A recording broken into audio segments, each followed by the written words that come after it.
Well, tonight we're going to be doing a call and response. So it's going to be a simple chants.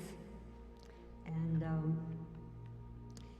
if you would like a name called out at the time that I do the prayer, a list, you can write a name on a piece of paper and put it in the prayer box. It's really dark up here, so there's the prayer box. And a piece of paper and pencil should be right next to it. And then I'll pick up the name and put it on the list. There's so many things we can pray about right now that I can't imagine would be stacked like this. It's just interesting times. So we're going to get to our chant.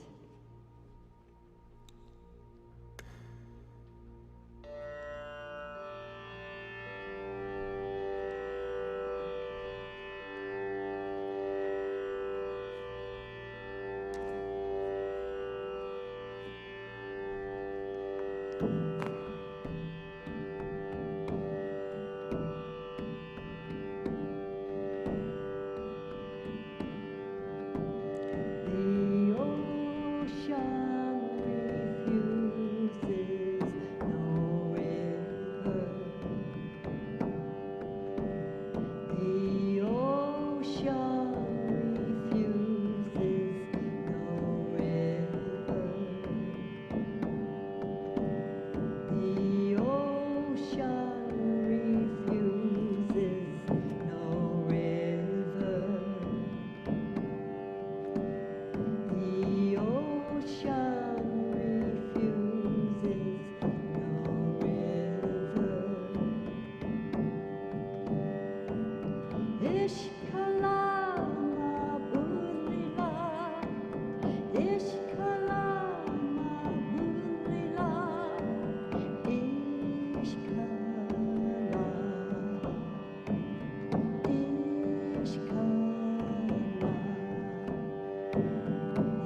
Good evening, everyone. On our recent camping trip to the southwest, Norma and I did some hiking. On one particular hike, the trailhead had a sign that said, you know, the early part of the hike is fairly easy going up into the mountain, about 1.5 miles. And I don't remember what the rest of it was, but when we came back hours later, we met a senior citizen who was on his way up to the top of that mountain that we just returned from. And he said, you know, that 1.5 miles that you go is easy till you get to the switchbacks, which become more and more vertical and longer because they're vertical. So I guess the switchbacks are stretched out going up the mountain so that it's not that, you know, impossible to get to the top for many people. But he said when I was younger, I would avoid all the time it takes to do those switchbacks.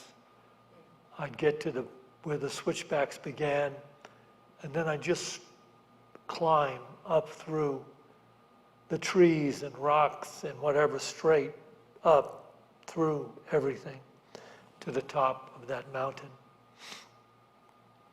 And of course, he saved all manner of time. I think you could relate the spiritual journey to that. Many people start on the spiritual journey and it's doesn't seem too difficult at first. But then they get to these switchbacks where they're trying to reach this higher level. And they go on and on. And I think in some cases they find themselves going backwards. That can happen to you, by the way, at these switchbacks. You find yourself going lower sometimes rather than higher. So we're going to talk about the direct path to the consciousness of the divine, or the Christ consciousness. And we will then begin to realize that salvation, or entering the enlightened state of awareness, which is heaven in the midst of us, or God consciousness, entering that state is a matter of personal transformation. Personal transformation from the ingrained, ego-centered consciousness that we were born, raised, and educated in, to the Christ consciousness, which is that universal divine awareness that transcends the thinking of the conflict-oriented world. Some people say, where can we go? They look at the world and they see all the conflict, the suffering, the pain, and it doesn't seem like there's ever going to be an end to it. And they say, well, what's going to happen? Well, they talk about when is the new age going to come? And they say that unwittingly, unaware that this new paradigm, referred to as heaven, is something that is attained through personal transformation in consciousness. And in order to accomplish that, we have to know something that removes us from the time-space continuum of the world thinking, removes us from the dualistic consciousness of the world. And, traditional Christianity, these ministers call their adherents to accept Christ as their personal Savior.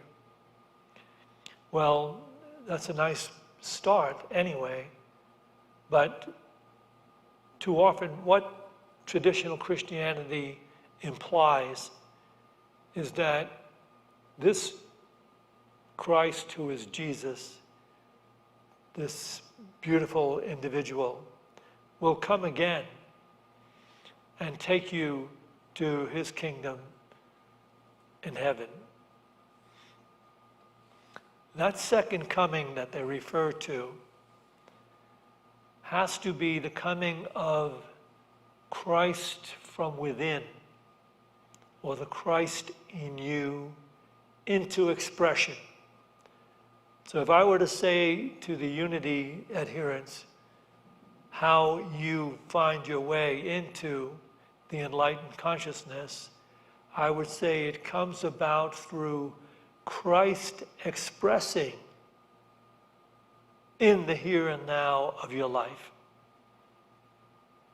Christ expressing in the here and now of your life. And that requires mindfulness, because we've been so long conditioned to operate in the illusion of duality, and that there's my life and then there's this other people and other lives and other things and circumstances, some of which I don't care about, I don't want to be, concerned with, and others, all right, I don't mind having myself involved with them. All of that has to kind of dissolve. We have to see that every encounter in life is an opportunity to either express from Christ awareness or ego-centered illusion. And we have to be mindful how to pause and how to not immediately react and react and react. Do you see what that does? It takes us out of all this conflict that takes place in the world all the time. That conflict is taking place because all those human beings are operating from the illusions of their own point of view, their own separate personal point of view of the right and wrong of things. And for centuries, or over centuries, has any of that really brought about the new age or the new paradigm? Only a devoted individual can transcend that age of conflict.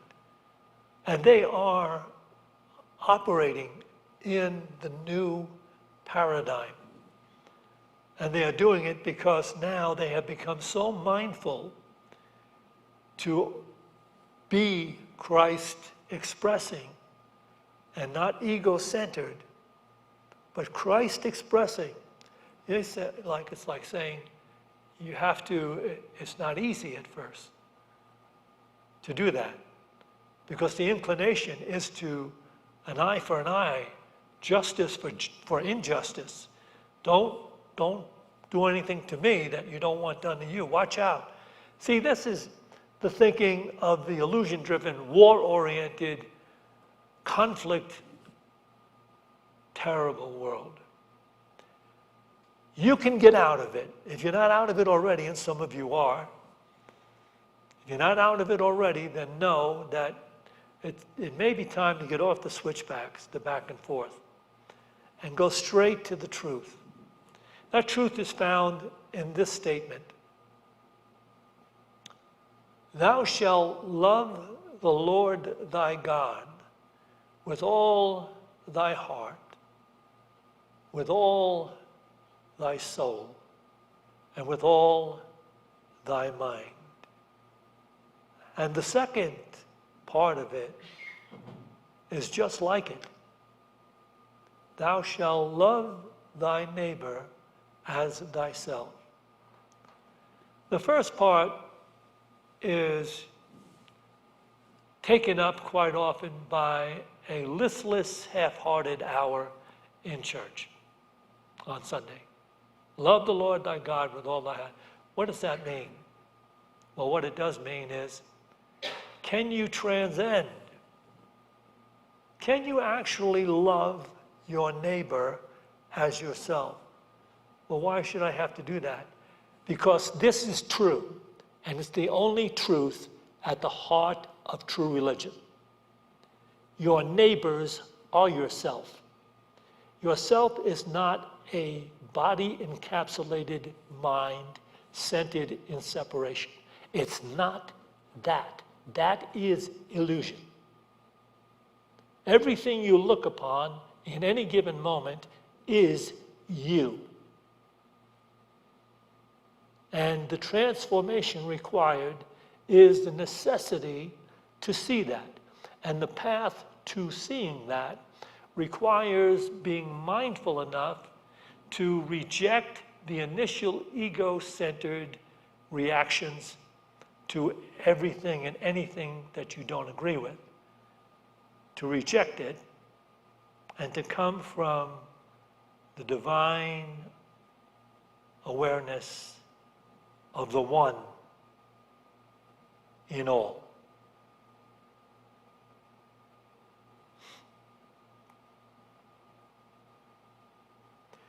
So A Course in Miracles defines this over and over again in every possible way.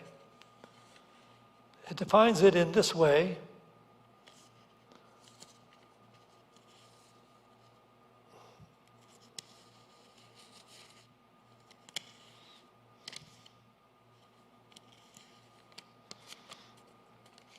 This is the old Course in Miracles text, page 186. In the new edition, it's on page 201. Never forget that the sonship is your salvation. For the sonship is yourself. And that's written with a capital S. The sonship is yourself. As God's creation, it is yours. And belonging to you, it is His. Yourself does not need salvation, but your mind needs to learn what salvation is. You are not saved from anything, but you are saved for glory. Glory is your inheritance, given you by your Creator, that you might extend it. Yet, if you hate part of yourself with a capital S, all your understanding is lost, because you are looking on what God created as yourself without love. And since what he created is part of him, you are denying him his place in his own altar. And the him here, the male pronoun used throughout A Course in Miracles, was something chosen by Helen Schuckman, who channeled the Course in Miracles, to avoid all the him and her, he and she, throughout the text where it was all written. She said, we got used to in the Western culture by accident and because of our language, accepting the male pronoun as the all-inclusive one that includes females. So we have to live with that in the Course in Miracles. I change it when I get a chance to show it up above, because it really is a little misleading. We are all in this together, and gender has no real place in this illusionary division. So, it is incumbent upon us to be mindful enough, to live mindful enough, to operate from Christ expressing in your life in every situation. What's going to happen as you do that, there's going to be a diminishing awareness of the past. And there's going to be a diminishing apprehension of the future. Because the past and the future are part of the illusion of separation. As Eckhart Tolle attempts to explain it over and over again, the only true state of consciousness in which one is free is this here and now presence. If you look at it from his point of view, after a while, it actually becomes something you can't avoid. You see, whatever takes place in the now moment. It's an interesting exercise if you realize all you have ever seen is only in now moments. And while you may hearken to some past, what you're doing is you're bringing a trace memory from the past into this now moment. And for too often when you do that, you're creating an illusionary idea of how you should react to something. Because your past, for the most part, has been involved in the illusion. But when you get to the place where you realize everything that's ever happened, everything I've ever looked upon is now. That's all it is now. The only thing I have to do is I have to learn how to bring peace to the now moment and what's ever happening in my now moment. How do I bring peace to that? If I bring peace to this now moment, the next now moment is going to have more peace, more enlightenment, more ability to flow with whatever is taking place, less conflict, less confusion, less fear. So, okay, yes, what we're doing right now is we're on this straight path toward the top of the mountain. We can meander around with the idea of forgiving those who are worthy of forgiveness, and developing the idea of forgiveness and taking it this way, and then we can get involved in praying in the illusionary idea of separation. Instead of praying to God, we finally, what is that? Praying to God for what? What is it you're praying to God for? To intercede in your experience and fix something here. And the universe, the way it's created, is saying to us, fix it right here in the now. Allow it, flow with it, forgive it, bless it, as it comes into focus, do it.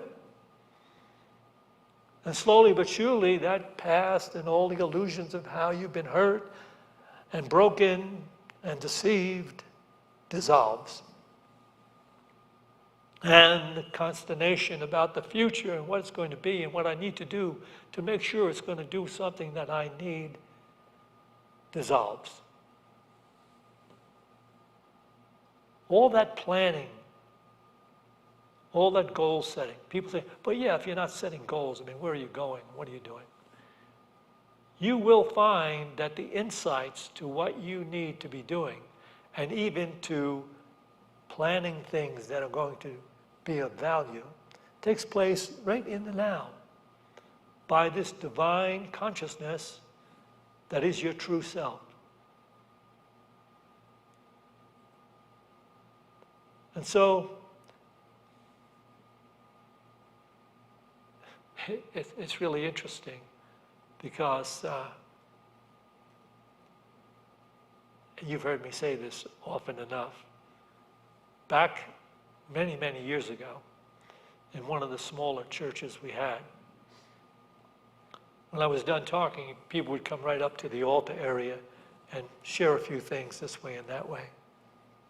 And one Sunday morning, I was up there sharing with people, and this young boy that had been sitting out there really faithfully for many months was with his mom. I think he was like about 7.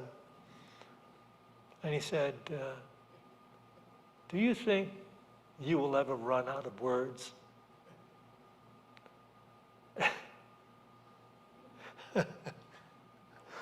And I thought of the limitation on, maybe I only have so many words.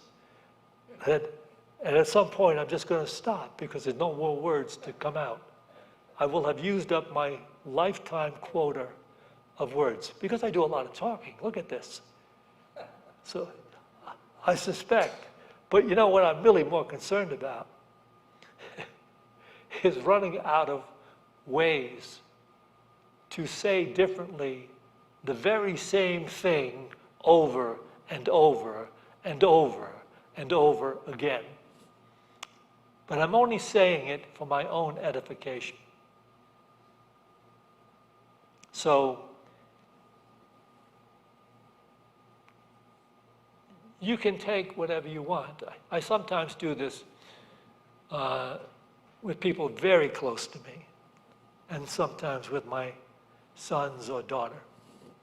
I say, look, we're not exactly living in the same mindset all the time. So if you've got certain things you want to say, you can say them. I'll take them in, I'll examine them. And I want you to do the same thing. You accept what I have to say, you take them in, and you can do what you want with them. But let's not reject them outright and get into a conflict. And that works. It works to keep from getting into a conflict. That there are certain things taking place that you want to express. Let me hear it. So, here's A Course in Miracles being absolutely directly specific and to the point of the new paradigm that we will enter.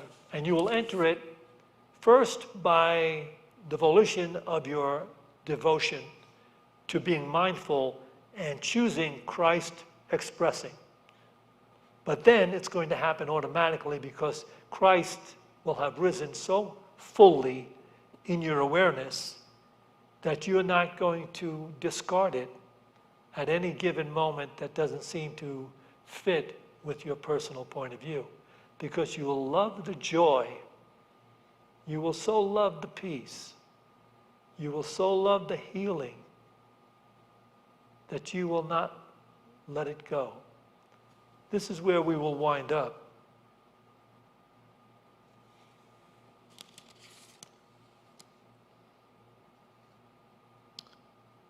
Except, this is from A Course in Miracles workbook. And this is number 60 in the workbook. Acceptance of my true self includes all others. Begin the practice periods as usual by repeating today's idea to yourself. Then with closed eyes, search out your unloving thoughts in whatever form they appear. Uneasiness, depression, anger, fear, worry, attack, insecurity, and so on. Whatever form they take, they are unloving and therefore fearful. And so it is from them that you need to be saved. Specific situations, events, or personalities you associate with unloving thoughts of any kind are suitable subjects for today's exercise. It is imperative for your salvation that you see them differently, and it is your blessing on them that will save you and give you vision. So I'll read that again as something that we can do now.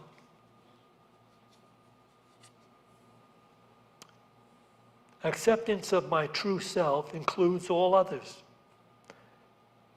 Begin the practice as usual by repeating today's idea to yourself. Then with closed eyes, search out your unloving thoughts in whatever form they appear. Uneasiness, depression, anger, fear, worry, attack, insecurity, and so on. Whatever form they take, they are unloving and therefore fearful. And so it is from them that you need to be saved.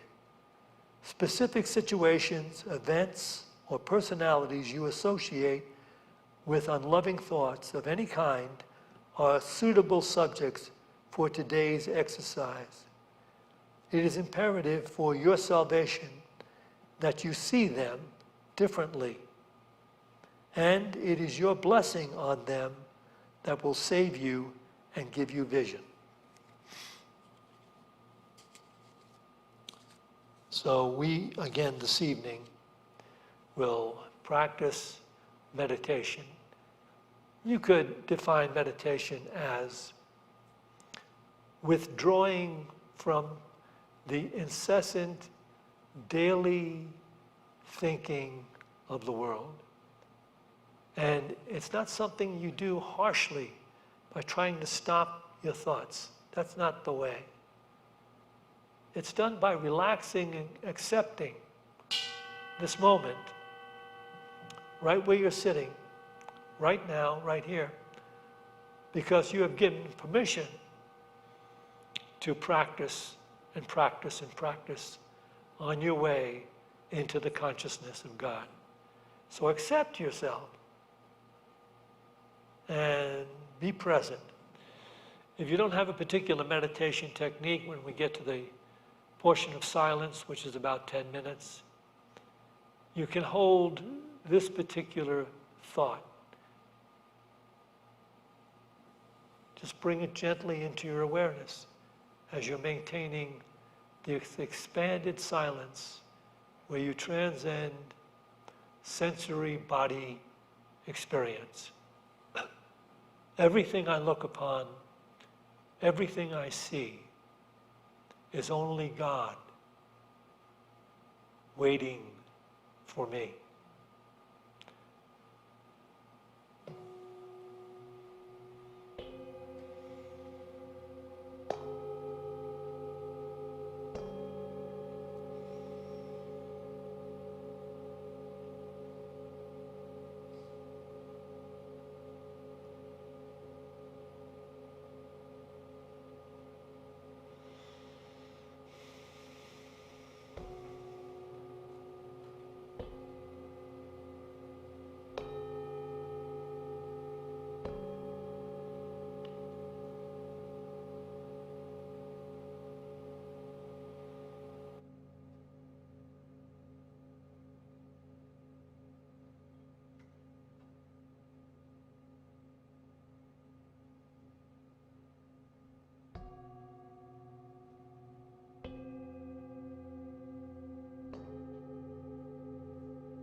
Let us take a few moments to pray for those whose names have been submitted to our prayer list.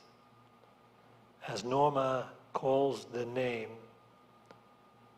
because we are simply open to accept that individual into the oneness of God. When you hear the name being called, simply let the word one go forth as a prayer. One, one, all one.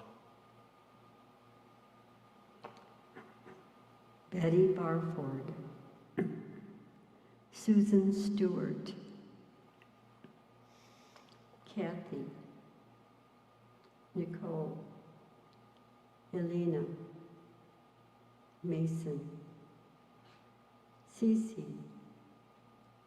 Tybor, Monica, Colin Jones, Mark, Sharon, Gil, Celine, Louis, Krista, the Honderman family, Charlie Taylor,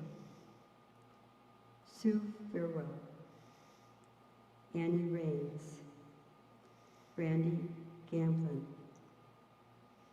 the Wildfire Forest Fighters,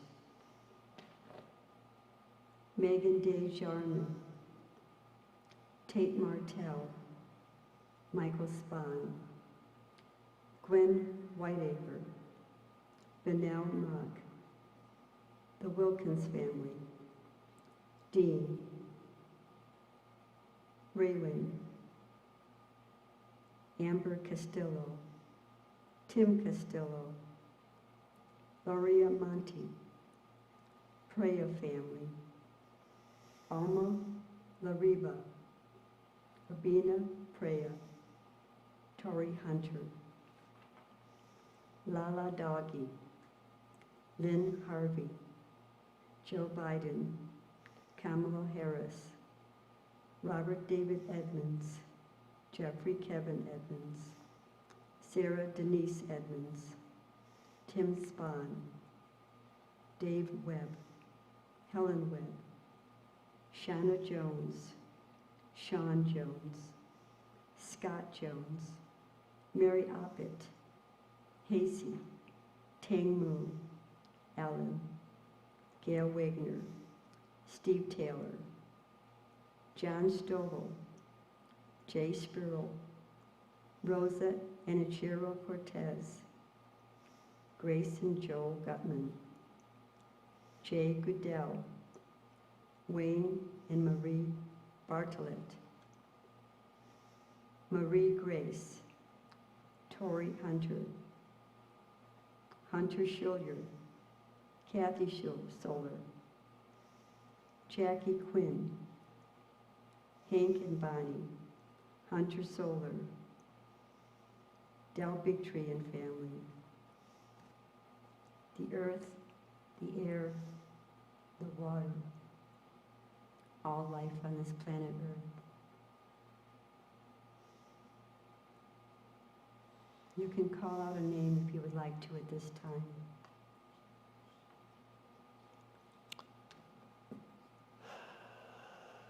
D.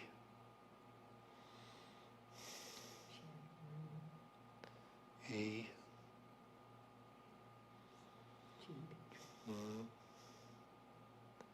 S. Casey.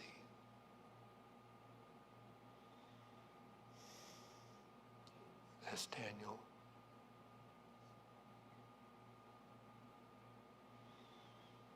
You see this healing light surrounding the prayer box and all the people whose names have been submitted throughout the month. We see them healed physically, mentally, and spiritually.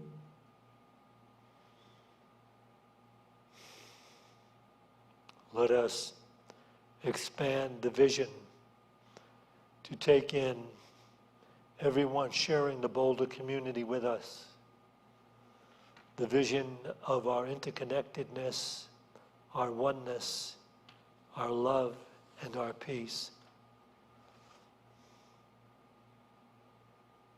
And this divine awareness spreading in the consciousness of everyone sharing this state of Colorado with us.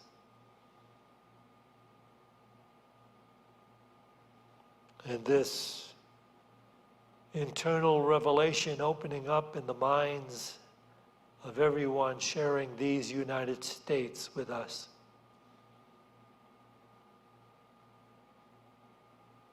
And so God consciousness continues to grow in the awareness of every person on every continent on the earth. And this awareness establishing divine harmony with all creatures, all marine life, all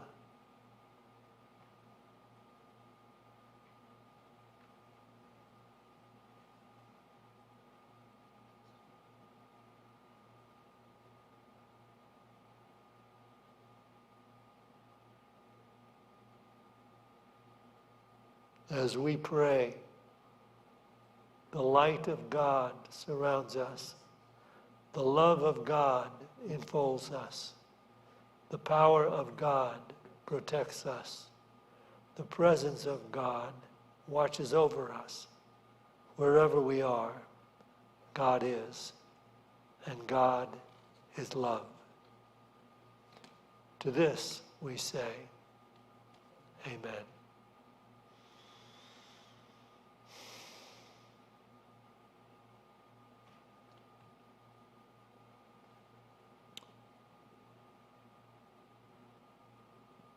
We will take an offering now, and we take it in many different ways. We have an offering basket in the lobby. If you want to make a physical offering, a check or financial donation, you can place it in the basket. Or you can use your credit card in the dip jar, credit card devices on the table as you pass into the lobby. Or you can wait till you go home and go to info@unityofboulder.com and make a donation online. So however you want to do that, that's up to you. That same goes for all of you who are watching this on live stream and Facebook and YouTube. You can make a donation in many ways. There's a tab on, if you scroll down, you'll find a tab on your screen that allows you to make a donation. So right now, let us take our donations in our hands, in our hearts, and let us share in this divine truth. Divine love through me blesses and multiplies all that I have, all that I give, and all that I receive, because I give. I'll say that again so you can take it within. Divine love through me blesses and multiplies all that I have, all that I give, and all that I receive, because I give. Before we conclude here, I want to make you know that this coming Sunday, because we are now installing the use of UV lights and ozone to purify the entire atmosphere of all the areas where people will be gathered in the church, which means on this Sunday, like the restaurants, you will be permitted to remove your mask once you're seated. So once you come in and are seated, you can remove your masks. We will have you separated by at least 6 feet from one another, and the Sunday school rooms will be the same as the sanctuary with the regulation of separation, and yet all those rooms will also have been purified by UV lights, along with our usual disinfectants that are recommended for all the surfaces in the church and in the Sunday school rooms. So you will be as safe as can be on Sunday. And so we invite you to show up, tell your friends, come on in. You can take your mask off once you're seated. Thank you for tuning in.